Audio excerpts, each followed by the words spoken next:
வணக்கம். நம்ம சமீப காலமாக ஒரு அழகான பழம் பார்க்குறோம். இதுக்கு பித்தாயா அப்படின்னு ஒரு பேர் இருக்குது.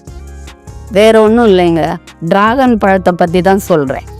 இந்த டிராகன் பார்க்கறதுக்கு ஒரு தாமரைப்பூ மாதிரி இருக்கிறதுனால சம்ஸ்கிருதத்தில் இதுக்கு கமலம் அப்படின்னு ஒரு பேர் இருக்குது. இந்த பழத்தில் இருக்கிற நன்மை தீமைகளை தான் நாம் இன்னைக்கு பார்க்க போகிறோம். இதில் வயிற்றுக்கு ரொம்ப நல்லது. இந்த பழம் நார்ச்சத்து நிறைய இருக்குது, தண்ணி நிறைய இருக்குது. இதனால ஈஸியாக செரிமானம் ஆகும், மலச்சிக்கல்லாம் இருக்காது. இந்த அலர்ஜி எரிச்சல் இதெல்லாம் இருக்கிறவங்களுக்கு, வயிறு எரிச்சல் இருக்கிறவங்களுக்கெல்லாம் இது ஒரு வரப்பிரசாதம். ஆனால் நார்ச்சத்து அதிகம் இருக்கிறதுனால ஒரு அளவோடு நம்ம சாப்பிட்றது தான் நல்லது. ஏன்னு கேட்டிங்கன்னா அப்புறம் பின்விளைவு ஜாஸ்தியாக இருக்கும்.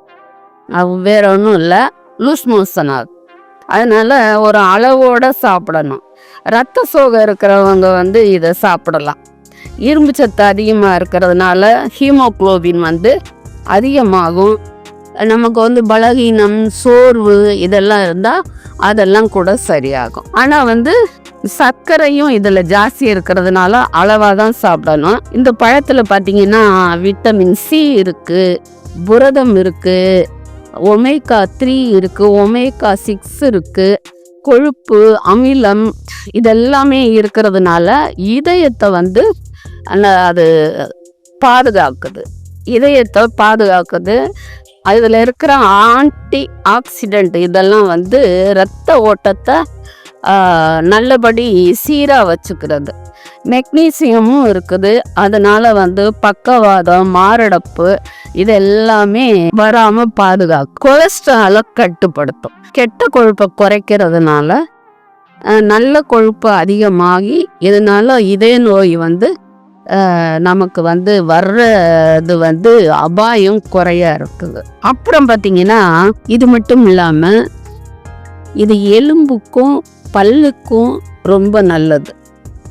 விட்டமின் சியும் ஆக்சினேற்றங்களும் அதிகம் இருக்கிறதுனால எலும்பு, பல்லு இது எல்லாத்துக்குமே நல்லது. கால்சியம், பாஸ்பரஸ் அதிகமாக இருக்குது. மூட்டு வலி, பல்வலி குறையும். அதனால நாம் இதை அடிக்கடி சாப்பிட்றது நல்லது. ஆனால் ஒன்று ஞாபகம் வச்சுக்காங்க, அளவோட அமிர்தமாக இருந்தாலும் அளவோடு இருக்கிறது நல்லது. ஒரு பழம் நம்ம நறுக்கணும்னா ஒரு 4 பேர் சாப்பிடலாம். அந்த மாதிரி சாப்பிட்டு நம்மளுடைய உடம்புக்கு தேவையான சக்தியை பெற்றுக்கலாம்.